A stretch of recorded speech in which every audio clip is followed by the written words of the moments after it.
नमस्कार विद्यार्थियों, BKT classes YouTube परिवार में आपका हार्दिक स्वागत है। हम लगातार जो सीईटी की सीरीज चला रहे हैं, उसमें आपका जो पीवाईक्यूज जो प्रीवियस ईयर के जो क्वेश्चन है, विशेष रूप से भारतीय राजनीति के, उनको लेकर हम आ रहे हैं। आज के जो 5 क्वेश्चन हमारे पास में है, उनमें हम देखेंगे वो किस प्रकार से कौन-कौन से उत्तर होते हैं, कौन सा क्वेश्चन है, किस प्रकार से इन प्रश्नों को किया जाता है, कौन-कौन सी समस्याएँ हमारे सामने आती है, उन समस्याओं का समाधान किस प्रकार से किया जाता है। प्रत्येक क्वेश्चन को पूर्ण व्याख्या के साथ आपके सामने प्रस्तुत किया जाएगा। आज का जो पहला अपना क्वेश्चन है, वो है भारत के संविधान सभा, और कहाँ पर? भारत की संविधान सभा में अखिल भारतीय और क्या अखिल भारतीय दलित वर्ग संघ, क्या नाम है? अखिल भारतीय दलित वर्ग संघ के सदस्य के रूप में शामिल हुए। 4 ऑप्शन अपने पास में है। पहला जो ऑप्शन है वो है डॉक्टर बी आर अम्बेडकर। क्या इसका उत्तर डॉक्टर बी आर अम्बेडकर हो सकता है? दूसरा है जगजीवन राम। क्या उत्तर इसका जगजीवन राम हो सकता है? तीसरा है सी जो है वो है मोतूरी सत्यनारायण, क्या ये हो सकता है? और जो डी ऑप्शन है हमारे पास में वो है आर शंकर। तो देखने से सबसे पहले दिमाग में क्या आता है, जहां पर भी दलित वर्ग की बात आती है, किसकी? स्पेशली दलित वर्ग की बात आती है, तो दिमाग में क्या आता है? जो हमेशा से चलता आता है उसी की बात दिमाग में आती है, डॉक्टर बी आर अम्बेडकर। लेकिन इस प्रश्न का उत्तर ये नहीं है, किसी भी प्रकार से नहीं है। इस प्रश्न का जो उत्तर है वो है जगजीवन राम। कौन? जगजीवन राम कौन है? स्वतंत्र भारत के पहले श्रम मंत्री। कौन? स्वतंत्र भारत के या भारत के प्रथम श्रम मंत्री के रूप में इनको क्या है? भारत के प्रथम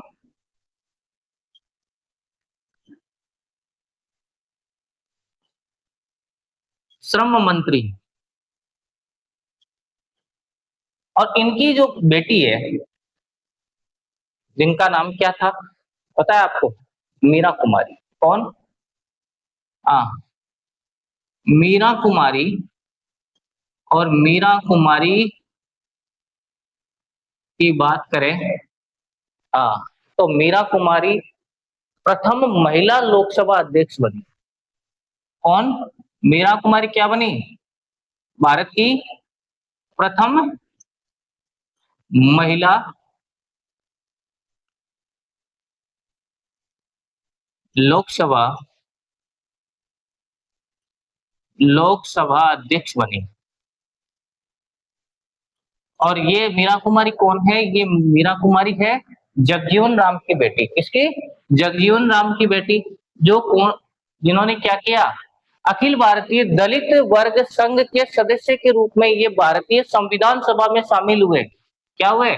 अखिल भारतीय दलित वर्ग संघ के सदस्य के रूप में शामिल हुए। कौन हुए? जगजीवन राम हुए।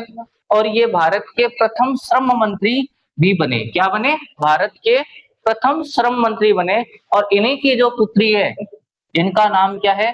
मीरा कुमारी, जो प्रथम महिला लोकसभा अध्यक्ष बनी। क्या बनी? प्रथम महिला लोकसभा अध्यक्ष बनी। तो ये तो अपना पहला क्वेश्चन था, जो सबसे ज्यादा कंफ्यूज करता है। क्यों कंफ्यूज करता है? क्योंकि अगर कहीं पर भी दलित वर्ग की बात आती है, किसकी बात आती है? दलित वर्ग की बात आती है, दलित वर्ग के से संबंधित किसी कार्य की बात आती है, तो दिमाग में सबसे पहले कौन आते हैं? दिमाग में सबसे पहले आते हैं डॉक्टर बी आर अम्बेडकर। तो ये गलती के सबसे ज्यादा चांसेस वाले क्वेश्चन है। ऐसे क्वेश्चनों से हमेशा सावधान रहना है और सावधानी पूर्वक ही ऐसे क्वेश्चनों को करना है। स्पेशली ऐसे क्वेश्चनों का ध्यान रखें। दूसरा है, भारत के राष्ट्रपति पद की अवधि कितनी है? 5 वर्ष है। कहां तक? शपथ ग्रहण जो है, पद ग्रहण से लेकर 5 वर्ष तक वो क्या कर सकते हैं? राष्ट्रपति रह सकते हैं। लेकिन क्या ऐसा भी कोई प्रावधान है जिससे उनका पुनर्निर्वाचन हो सके, पुनर्निर्वाचन किया जा सके? ये व्याख्या कौन करता है? अब हम क्या करेंगे, हमें 4 ऑप्शन दिए गए हैं। पहला ऑप्शन है अनुच्छेद 56 और 57। क्या? अनुच्छेद 56 और 57। दूसरा ऑप्शन है अनुच्छेद 53 और 54। तीसरा है अनुच्छेद 58 से 59 और चौथा है अनुच्छेद 65 और 66। इनमें से चारों में से कौन सा है, उसकी चर्चा कर। अब इनकी चर्चा करनी है तो इनका जो उत्तर है, सबसे पहले हम क्या करेंगे, भारतीय संविधान के पास चलेंगे। जवाब कहाँ मिलेगा, जहां पर जवाब मिलेगा वहीं पे पहुंचेंगे। इसका जवाब कौन देगा, इसका जवाब देगा भारतीय संविधान, क्योंकि अनुच्छेदों की बात होती है, अनुच्छेद कहाँ है, भारतीय संविधान में है। और भारतीय संविधान का जो अनुच्छेद 56 और 57 है, ये क्या कहता है, जो अनुच्छेद 56 है वो ये कहता है कि भारत का जो राष्ट्रपति है उनका कार्यकाल कितना होगा, 5 वर्ष का होगा। कितना होगा, कार्यकाल 5 वर्ष का होगा। ये कौन कहता है, अनुच्छेद 56। कौन कहता है, अनुच्छेद 56। लेकिन अनुच्छेद 57 क्या कहता है, ये भी ध्यान से सुनना है। अनुच्छेद 57 कहता है कि राष्ट्रपति का पुनर्निर्वाचन भी किया जा सकता है। अनुच्छेद 57 के अनुसार राष्ट्रपति का क्या किया जा सकता है, पुनर्निर्वाचन। तो देखो, दो प्रकार से क्वेश्चन पूछे जाते हैं। पहले तो आपको जिस प्रकार से दो दे दिए अनुच्छेद, आपको अलग अलग भी दे सकते हैं, 56 और 57 दोनों को अलग अलग कर दे, दो ऑप्शन दे दे तो फिर गड़बड़ हो जाएगी, ये भी ध्यान रखना है। नेक्स्ट क्वेश्चन है, कौन से संविधान संशोधन के द्वारा मंत्रिपरिषद के सदस्यों की संख्या अधिकतम 15% निश्चित की गई। अधिकतम 15% बढ़ाई गई किसकी, मंत्रिपरिषद के सदस्यों की संख्या। और ये मंत्रिपरिषद के सदस्य हैं, ये सदस्य जो है वो कौन से सदस्य हैं, अगर बात करें तो ये निम्न सदन के सदस्य हैं। और निम्न सदन के जो सदस्य हैं उनकी जो सदस्य संख्या है वो बढ़ाई गई कौन से संविधान संशोधन के तहत। तो पहले हम कहाँ पहुंचेंगे, संविधान संशोधन के पास पहुंचेंगे, संविधान के पास पहुंचेंगे, फिर पता करेंगे कौन सा संशोधन था। तो वो संशोधन था 91। कौन सा संशोधन था, 91वां संविधान संशोधन था, जिसके तहत ये कहा गया कि मंत्रिपरिषद के सदस्यों की संख्या बढ़ाई जा सकती है। कितनी, अधिकतम तो 15%। अधिकतम कितनी है, 15% है। तो ये हो गई आपकी मैक्सिमम, और मिनिमम कितनी हो गई, 12%। यानी 15% से ऊपर नहीं हो सकती और 12% से कम नहीं हो सकती। कितनी, 15% से ऊपर नहीं हो सकती और 12% से कम नहीं होगी, है ना, ये कहा गया है। और ये सदस्य संख्या किसमें, जो निम्न सदन है, निम्न सदन में कौन कौन शामिल है, जिसमें मुख्यमंत्री, कहां पर, मुख्यमंत्री कहां पर, मुख्यमंत्री की बात करें तो मुख्यमंत्री कहां पे, या फिर प्रधानमंत्री, कौन, प्रधानमंत्री। तो पहले तो ये पता करना है कि मुख्यमंत्री कहां पे और प्रधानमंत्री कहां पे। निम्न सदन की बात हो रही, निम्न सदन कौन कौन से, एक तो निम्न सदन है राज्यसभा, ये कहां बैठेंगे, ये कहां पर बैठेंगे, इन दोनों का पता करना है। लोकसभा, है ना। तो इन दोनों को ध्यान में रखते हुए ही ये सदस्य संख्या इनके साथ ही है, इनके सहित है, ये बाहर नहीं, इस संख्या से, ये इस संख्या में ये दोनों भी शामिल है, ये ध्यान रखें। अगला है, संविधान के किस अनुच्छेद में, किस अनुच्छेद में धन विधेयक, किसकी बात हो रही है, धन विधेयक, किसकी बात हो रही है, धन विधेयक संबंधी विशेष प्रक्रिया का उल्लेख है। ये क्वेश्चन कई बार परीक्षा में आता है, कई बार गड़बड़ करता है, इस क्वेश्चन को विशेष रूप से ध्यान में रखें। धन विधेयक आता है, और धन विधेयक अगर कहीं पर भी क्वेश्चन आता है धन विधेयक से संबंधित, एक क्वेश्चन और बनता है कि धन विधेयक जो कानून है उसमें राष्ट्रपति की जो है वो मर्जी, जो सिफारिश है वो अनिवार्य है कि नहीं है, ये भी क्वेश्चन पूछा जाता है। तो राष्ट्रपति के पूर्व अनुमति के बाद ही धन विधेयक आता है, और ये जो धन विधेयक आता है ये काम में पूछा गया अनुच्छेद, अनुच्छेद पूछा गया, तो अनुच्छेद कौन सा है, 109। अनुच्छेद कौन सा है, 109। 109वां जो अनुच्छेद है भारतीय संविधान का, उसमें ये कहा गया है कि जो संसद है वो धन विधेयक लेकर आ सकती है, लेकिन इसके लिए क्या चाहिए, राष्ट्रपति की सिफारिश चाहिए, बिना राष्ट्रपति के सिफारिश के धन विधेयक नहीं आ सकता। हाँ, और ये जो धन विधेयक है ये केवल और केवल लोकसभा में ही क्या किया जाता है, पेश किया जा सकता है। पहले लोकसभा में पेश किया जा सकता है, केवल और केवल राज्यसभा में या फिर कहीं और नहीं, है ना। अब बात करेंगे, देखो ये क्वेश्चन थोड़ा सा अच्छा भी है और बार बार पूछा भी जाता है। दल बदल कानून की बात करते हैं, भारत में दल बदल संबंधी जो मामले हैं उनका अंतिम निर्णय लेने का अधिकार किसको? दल बदल संबंधी जो मामले हैं उनमें अंतिम निर्णय लेने का अधिकार किसको है? अगर इस क्वेश्चन की बात करें तो देखो इसका जो हाँ इसका जो पहले तो हम देखते हैं कि दल बदल कानून होता क्या है।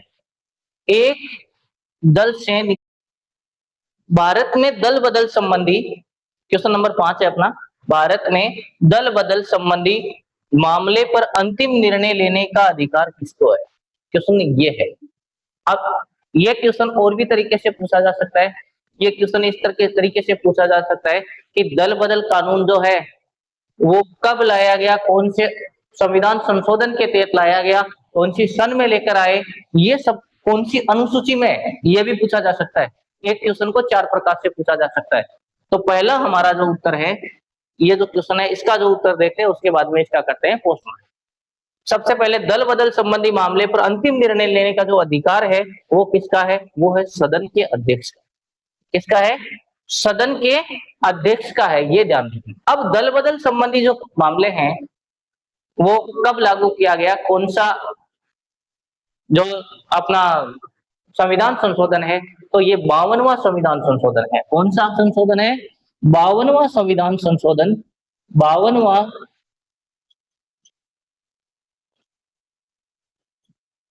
संविधान संशोधन ये कब आया? 52वां संविधान संशोधन कब आया? ये आया 1985। कब आया? 1985 में। 52वां संविधान संशोधन 1985 के द्वारा इसको क्या किया गया? लेकर आए। और ये जो संविधान संशोधन है इसके बाद में इस कानून को, ये जो दल बदल संबंधी कानून है, दल बदल को रोकने के लिए जो कानून आया, इस कानून को कहाँ रखा गया? तो भारतीय संविधान में 10वीं अनुसूची जोड़ी गई। कौन सी? भारतीय संविधान में 10वीं अनुसूची, 10वीं अनुसूची जोड़ी गई। ये भी ध्यान रखें। 3 क्वेश्चन हो गए। कौन सी अनुसूची में? 10वीं अनुसूची में। कौन से संविधान संशोधन के तहत आया? 52वां संविधान संशोधन के तहत आया। कौन से सन में आया? 1985 में आया। और इसका जो अंतिम निर्णय है वो किसके हाथ में होता है, कौन ले सकता है? तो सदन का अध्यक्ष ले सकता है। ये अपना क्वेश्चन था। ये 5 क्वेश्चन है, डेली रूटीन के हिसाब से चलते हैं।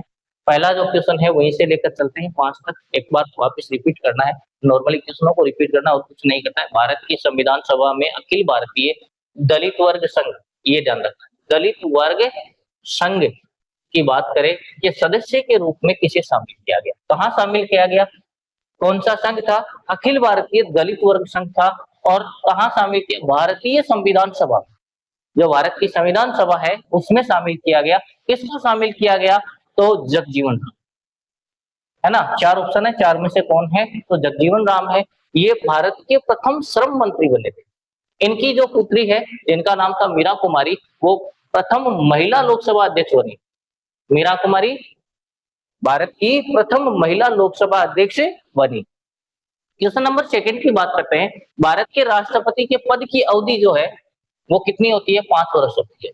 और उनका पुनर्निर्वाचन का के वो पात्र है, ये व्याख्या कहाँ की गई है?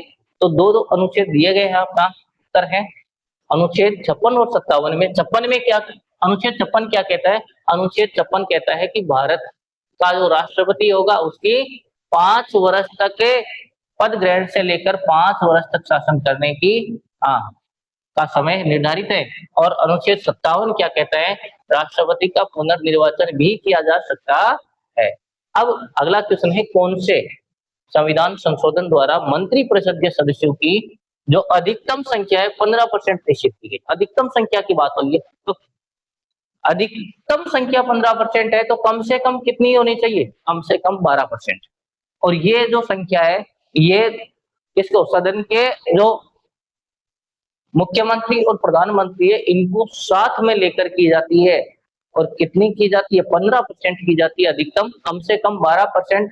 और ये जो है निश्चित की गई, ये कौन से अनुच्छेद में है अगर बात करें, तो ये कौन सा कौन सा संविधान संशोधन है, तो ये संविधान संशोधन है 91। कौन सा, 91। उसके बाद में भारत संविधान के इस अनुच्छेद में धन विधेयक की बात कर रहे थे, विशेष प्रक्रिया का उल्लेख है, तो 109 में है, धन विधेयक जो है लोकसभा में ही पेश किया जा सकता है ना, याद रखना। उसके बाद में हम बात करते दल बदल विरोध संबंधी जो कानून है, उसमें निर्णय लेने का जो अंतिम अधिकार है वो किसका है, तो वो है सदन के अध्यक्ष का। और कितना, कब जोड़ा गया, 52वां संविधान संशोधन जो कब हुआ, 1985 में इसके तहत जोड़ा गया। और ये भारतीय संविधान में 10वीं अनुसूची में इसको लेकर क्या किया, भारतीय संविधान में 10वीं अनुसूची जोड़ी गई है, कंप्लीट अनुसूची जोड़ी गई है दल बदल विरोधी कानून के लिए। तो ये आज के क्वेश्चन, लगातार वीडियो पर बने रहे, देखते रहे। आप सबका धन्यवाद। आप सब धन्यवाद के पात्र है जो अपनी शिक्षा को आगे बढ़ा रहे हैं। तो पढ़ते रहिए, हंसते रहिए, मुस्कुराते रहिए, आपका जीवन और ज्यादा गरिमामय हो, आपका जीवन जो है वो अपने आप में परिपूर्ण हो। इसी के साथ हम मिलते हैं नेक्स्ट वीडियो में, तब तक के लिए धन्यवाद।